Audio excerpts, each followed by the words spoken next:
Guys, today we'll talk about how to fix or how to solve server error on the Discord app.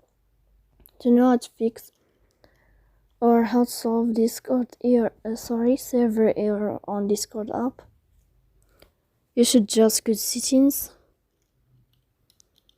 After that, you can click on apps, default apps, app settings. Here in this list, you'll enter to Discord.